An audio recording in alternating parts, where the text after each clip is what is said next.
Oui. Un autre ballon, tu pourrais me prendre? Un cœur. Un cœur. Ah oui. Bah oui.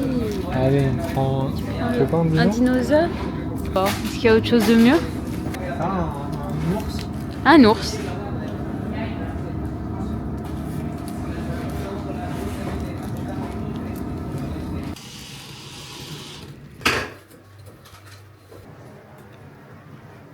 Joyeux anniversaire.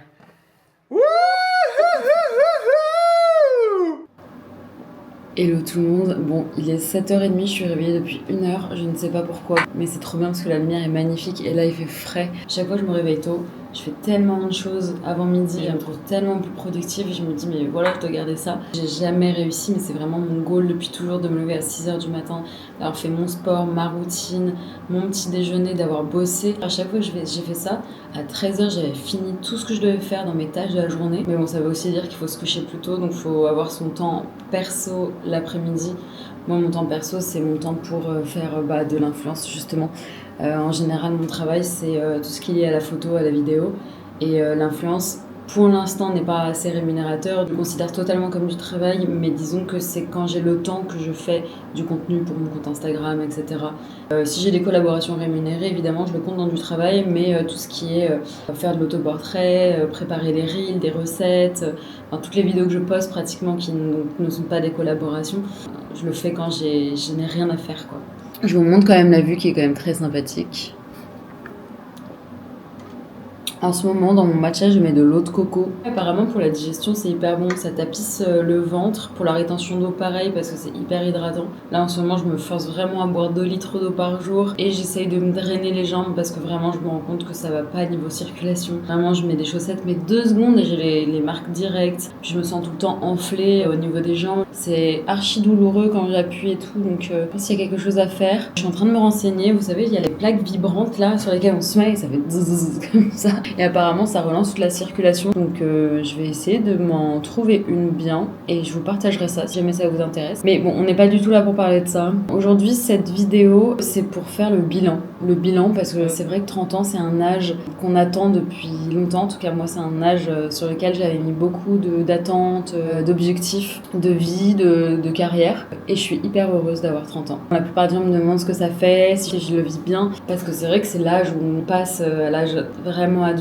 Et en général ça fait un peu peur, on n'a pas envie de rentrer dans cette phase et moi je suis au contraire trop heureuse. À chaque fois qu'on me demandait mon âge, là depuis 1 an je disais que j'avais 30 ans, enfin je me voyais pas 20 quelque chose. J'ai vraiment mis cette époque de la vingtaine derrière moi déjà. C'est une époque où j'ai tellement vécu de choses, tellement voyagé. En fait j'étais vraiment très libre dans ce que je faisais, c'est-à-dire que j'ai eu plein de jobs différents dans plein de domaines différents, j'acceptais absolument tout. Donc j'ai fait des sites internet pour des avocats, j'ai fait des logos pour des gens alors que j'ai vraiment zéro qualité de graphiste. J'ai fait en photo vidéo, j'accepte absolument tout, donc du sport, de l'hôtellerie, de la mode, de la beauté, du corporate. À Bâle, j'ai fait tellement d'interviews pour des entreprises, des trucs comme ça, même pour des trucs automobiles. J'ai fait absolument tout, j'ai tout accepté parce que je voulais le maximum d'expérience et c'est surtout que c'était pour moi, c'était ce qui me motivait dans ce travail, c'était la liberté de pouvoir faire tout ce que je voulais, de jamais m'ennuyer. Mais il y a quand même un aspect négatif là-dedans, c'est qu'on se spécialise pas et moi je suis en train de le réaliser cette année, enfin depuis 1 an, je suis en train de me dire bon c'est trop cool, j'ai fait plein de trucs, je suis capable de faire plein de trucs,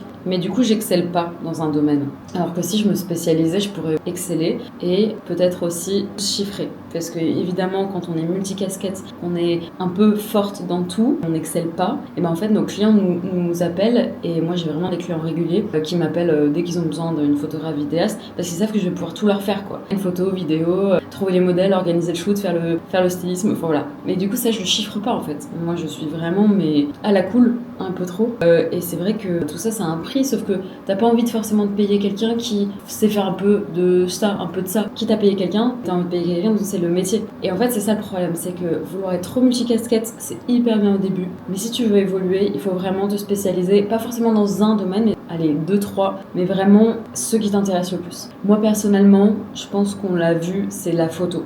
Je pense que je suis plus douée en photo qu'en vidéo. Et c'est la photo, toutes les photos on voit de la peau. C'est vraiment ce que j'aime le plus mettre en avant. Et donc tout ce qui serait maillot de bain, lingerie, je pense vraiment que c'est quelque chose dans lequel il faut que je me spécialise. Et pour ça, il faut que j'y aille et que j'y aille au culot, que j'aille démarcher. Donc c'est ce que je vais faire pour la saison prochaine. Il faut que j'aime me trouver des petits clients et enfin pouvoir faire ça, ce serait trop cool.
Là, on va au restaurant de Cap des Créousses. C'est là où Fabien m'a déjà emmené 2 fois et pour mon anniversaire aussi l'année dernière. C'est vraiment un des plus beaux lieux que j'ai vu de ma vie. On va peut-être refaire parce que les taux d'âne. Mais je vais aussi vous montrer le chemin pour y aller parce que c'est absolument magnifique. C'est complètement perdu dans la nature. C'est un peu derrière Cadaqués, plus haut. Et je vais vous montrer justement. Là, on est en train d'arriver. Hop. En fait, il y a vraiment une zone. C'est que les gens qui vont dans ce restaurant qui peuvent passer à partir d'ici. Donc il faut réserver en avance sur le site. C'est un peu comme certaines calanques à Marseille. Mais voilà, on a montagne, mer, c'est sublime. Je vais vous montrer ça.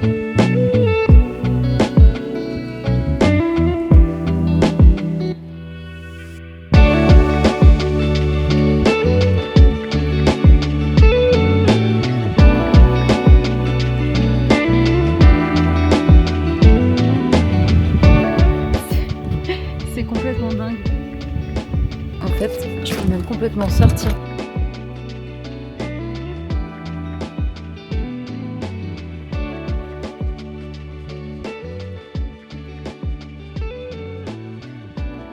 Et encore, vous n'avez pas vu la vue du restaurant, c'est magnifique.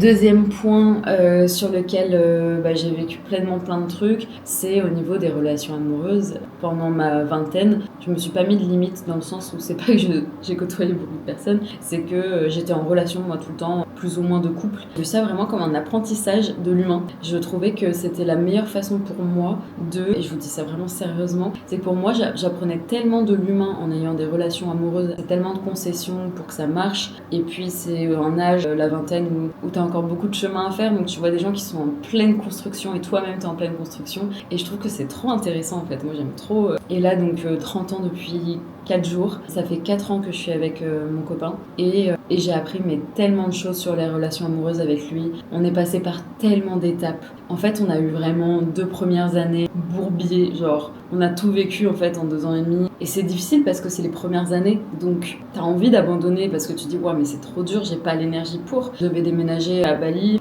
J'avais déjà trouvé un passeur pour passer Moka, etc. Enfin, j'étais déjà en train de regarder vraiment comment faire. Et je l'ai rencontré à ce moment-là. Je venais aussi d'adopter Moka, je l'ai rencontré un mois après. Donc voilà, notre relation n'était pas vouée à durer. On a même décidé, finalement, quand j'ai trouvé un appartement à Barcelone avec une opportunité professionnelle, décidé de pas rester ensemble parce qu'on s'est dit, bon, ça fait 4 mois qu'on est ensemble, on n'est pas bêtes, on est grands tous les deux, on sait que la distance va faire que va y avoir des problèmes et on n'a pas envie de passer par des étapes où c'est pas très agréable. Et en fait, on s'est appelés tous les jours pendant 2 heures. On est restés ensemble finalement. Il y a eu des moments de doute, évidemment, pendant toute cette distance. Ensuite, moi, je voulais absolument pas revenir à Paris et lui ne voulait absolument pas quitter Paris. Donc, au bout d'1 an, j'ai décidé d'aller vivre à Bruxelles, tout simplement pour un truc sorti de nulle part, c'est-à-dire qu'on était en train de réfléchir tous les deux où est-ce que je pouvais aller vivre de pas trop loin de Paris quand même pour que ce soit pratique pour nous, mais en même temps qu'il soit une nouvelle ville à découvrir en fait. Moi, j'étais vraiment dans la découverte, j'étais prête à aller n'importe où, sauf à Paris. Et puis, j'avais pas envie de rester en France aussi. Et lui, depuis toujours, son rêve, c'était de vivre à Amsterdam. Il est super, super fan. Sauf qu'Amsterdam coûte une blinde. Donc, clairement, j'avais pas les moyens. Et j'ai dit, mais attends, il y a quoi entre Paris et Amsterdam? Et là, je dézoome et je vois Bruxelles. Je m'en dis grave du bien, j'y étais jamais allée. Et donc, j'ai fait, ok, bah go, je vais trouver une sous-location pour 2 semaines et voir ce qui se passe. Donc, ça, c'était en fin août. Donc, j'en trouve une pour début septembre. J'y vais. Et là, j'adore. J'adore, la ville est magnifique, coffee shop partout, friperie partout. J'ai pas envie de dire que c'est ce qui me suffit, mais franchement, c'est vraiment 2 points de ma routine. C'est-à-dire que, évidemment, que je préfère la vue, la nature, mais au quotidien, pour vivre dans une ville, pour moi, il faut vraiment que je puisse avoir des endroits qui me donnent envie d'être motivée tous les jours. Et pour moi, ça, j'avoue que aller choper ces petites pépites en friperie ou voir toutes les semaines, prendre son petit café, enfin, pour moi, c'était vraiment un truc que j'avais trop envie de vivre et que j'avais pas vécu du tout à Barcelone. Donc Barcelone, il faudrait que je vous en parle dans un second temps, mais c'était un gouffre, mon Dieu, l'appartement était sublime, un loft de 200 mètres carrés, c'était sublime. Mais voilà, j'avais un loyer, franchement, je vais vous le dire parce que c'est tellement nimp, j'avais payé 2300 € de loyer, plus l'électricité, plus le chauffage, plus la clim. Je vous laisse imaginer la galère, clairement. Tout ce que je gagnais partait dans le loyer. Je peux enlever des patchs. Je pense que là, ça va, je suis un peu plus réveillée. Hop. Avec l'eau de coco, c'est tellement bon. Ça change tout. Clairement, je donnais tout ce que je gagnais dans mon loyer. Mon copain était même à me faire des Lydia de 10 € pour que je fasse des courses. Je mangeais des nouilles déshydratées. Mais je suis tellement contente de l'avoir vécu parce que je le referais pas. Et c'était très très marrant comme histoire. Et même moi, en vrai, j'ai kiffé. Enfin, être dans ce lieu tous les matins, c'était nimp pour moi. Donc voilà, c'était très drôle. Tout ça pour en revenir à ma relation avec mon amoureux. Donc finalement, c'était compliqué sur le plan personnel parce qu'on était loin. C'était compliqué parce que financièrement, je galérais de ouf. Donc voilà. Ensuite, du coup, j'ai déménagé à Bruxelles. Donc c'était moins loin, mais c'est toujours une relation à distance quand même. Parce que le train qui met 1h15, je crois, coûte extrêmement cher. Donc on prenait des blablabus. Donc c'était beaucoup moins rapide. Donc c'était toujours quand même un bourbier de faire les allers-retours et tout. Et c'est vrai qu'en fait, c'était pas sur le plan distance que c'était tant compliqué. Parce que t'es pas prêt à vivre ensemble à ce moment-là, évidemment. Mais c'était plus sur le plan où on a 2 caractères très forts. Et c'était très compliqué de se comprendre parce que tous les deux on est énormément dans la discussion, mais on avait énormément de mal à comprendre le raisonnement de l'autre. En fait, c'était vraiment ce que je dis toujours, c'est la première personne au monde que j'ai rencontrée qui a réussi à comprendre mon cerveau. Mais c'est maintenant, enfin c'est depuis 1 an et demi. Vraiment, les 2 premières années, on était en mode mais je comprends pas comment elle raisonne et je comprends pas comment il raisonne. Et donc, je vous fais vraiment un grosso modo parce que évidemment que c'était pas du tout que des fights, mais c'est juste pour expliquer que en général, c'est plutôt une relation qui est trop bien au début et ensuite qui dégringole. Et en fait, au début, nous, ça a été que de la galère et ça faisait que s'améliorer. Et en fait, au bout de 2 ans et demi, vraiment, on a eu un gros cap quand on a décidé de partir de Bruxelles toute cette année-là. Énormément de remises en question sur le plan professionnel de son côté, mais aussi sur le mien. Moi, savoir où vivre, mais est-ce qu'il était ok? Parce que lui, c'est pas quelqu'un comme moi qui aime bouger toutes les 2 secondes. Il a besoin de s'implanter, il a besoin d'avoir son cadre. Et moi, au contraire, je m'ennuie un peu dans la routine, donc j'ai besoin de changer beaucoup d'environnement. Et pour faire que ça marche, il fallait être dans la discussion, comprendre l'autre, comprendre pourquoi ses motivations, ce qu'il faisait vibrer. Et ensuite, on a décidé, donc Marseille, on n'a pas décidé, c'est-à-dire que j'ai forcé pendant quelques mois. Il m'a dit, bon, on peut couper la poire en 2, c'est-à-dire qu'on va prendre une sous-location pour voir. Parce que moi, je disais, viens, on prend nos bagages et on y va, quoi. C'était vraiment, on trouve un appart, on emménage, comme je faisais toujours. Il m'a dit non, viens, on y va déjà à 2 mois. Moi, je suis pas comme ça, donc on va faire un entre-deux. Et c'est super, c'est exactement ce qui s'est passé. On a appris à aimer la vie. En plus, on a mis 6 mois à trouver l'appartement de nos rêves. Donc, c'est un mini exemple pour vous montrer que il faut vraiment savoir ce qu'on veut, écouter ce que veut l'autre et discuter ensemble. Parce que c'est pas une concession que tu fais toi. C'est vraiment discuter ensemble de comment on peut faire pour qu'on s'y retrouve un peu tous les deux. Mais sachez que vous n'êtes pas tout seul en couple et que du coup la décision ne peut pas être 100% ce que vous voulez. À part si vous êtes totalement en osmose sur le sujet dans lequel vous partez. Mais globalement, il y a toujours un peu de différence parce qu'on n'est pas les mêmes, on n'a pas le même cerveau, on n'a pas le même vécu, on n'a pas la même réflexion. Mais même la logique on part d'un point pour arriver à la finalité, mais on prend des chemins mais totalement différents en fonction des humains. Donc c'est ouf de se dire que ça, on nous apprend pas à gérer et à dealer avec tous ces cerveaux, quoi. C'est vrai que depuis qu'on est arrivé à Marseille, déjà depuis qu'on a un chez nous, à nous deux, parce qu'à Bruxelles c'était mon appartement, et là d'avoir notre appartement à nous deux, je pense que lui ça lui a fait énormément de bien aussi, de s'implanter. Moi pareil, c'est quand même quelque chose qu'il fallait que je fasse. Depuis longtemps, voyager, tout ça, je l'ai vécu pendant, comme je vous disais, toute ma vingtaine. Il était bien que je me pose. Ça, c'était l'année de mes 28-29 ans. Et donc, ça préparait le terrain des 30 qui viennent d'arriver. Et donc, j'ai trop hâte de vivre les prochaines années. Enfin, toutes, hein, évidemment, mais les prochaines années m'excitent. Parce que voilà, je suis implantée, je suis avec l'amour de ma vie, vraiment. Je me vois pas avec quelqu'un d'autre. Et c'est la première fois que je me projette au point de me dire, en fait, il n'y a pas d'autre solution, quoi. Je veux dire, j'imagine pas une autre option, quoi. Et ça met du temps, encore une fois. Hein. C'était pas comme ça les 2 premières années. Vraiment, ça fait, comme je vous dis, à peu près 1 an et demi que j'ai aucun doute. Et que je suis vraiment... Évidemment qu'il y a des moments de doute, comme toujours, et je pense qu'il en a aussi, évidemment. À chaque fois qu'il y a eu des doutes et des engueulades, c'était sur des trucs qu'on peut régler et qu'on règle. Mais voilà, au fond, en fait, quand je vois tout ce qu'on a traversé, toute l'évolution qu'on a eue, pour rien au monde, j'aurais envie de casser ça. Parce que ça demande tellement d'énergie, tellement de temps, et que je sais tellement qu'on peut être une version de notre couple et de nous-mêmes individuellement incroyable, ensemble, que je sais que ça vaut l'investissement. Je sais pas si c'est hyper terre-à-terre comme façon de voir les choses. Et je manque parfois de ressenti dans ce que je dis et dans ma façon de réfléchir. Je suis parfois très très terre-à-terre et je sais que c'est un peu violent parfois pour des gens qui sont hyper sensibles. Tout le monde nous dit toujours quand tu sais, quand tu sauras, tu sauras.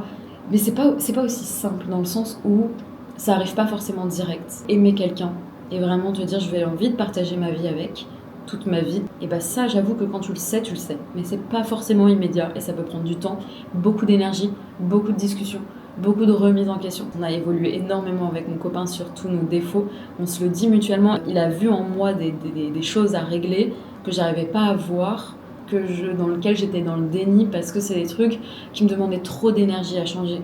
Sauf qu'en fait, on est là pour s'améliorer. Je trouve que c'est un de nos buts fondamentaux dans la vie, c'est de s'améliorer en tant que personne. Et en fait, il n'y a rien de mieux qu'une relation amoureuse pour ça, puisque c'est la personne à qui tu es pratiquement tout le temps. Et surtout, c'est la personne qui te connaît normalement le mieux. Mais évidemment, il faut que ce soit fait dans la bienveillance et dans les 2 sens. Il n'y a pas qu'une seule personne qui doit changer. On a tous énormément de défauts, énormément de qualités, on a tous énormément de choses à régler. Donc c'est trop bien de trouver son acolyte pour la vie, avec laquelle on va réfléchir à comment s'améliorer et comment améliorer l'autre. Et je trouve que c'est ça, en fait c'est un binôme envers et contre tous. Enfin pas contre tous dans le mauvais sens, mais dans le sens on est en binôme et on va tout faire pour qu'on soit le plus heureux et épanoui du monde, quoi. Donc voilà. Matcha.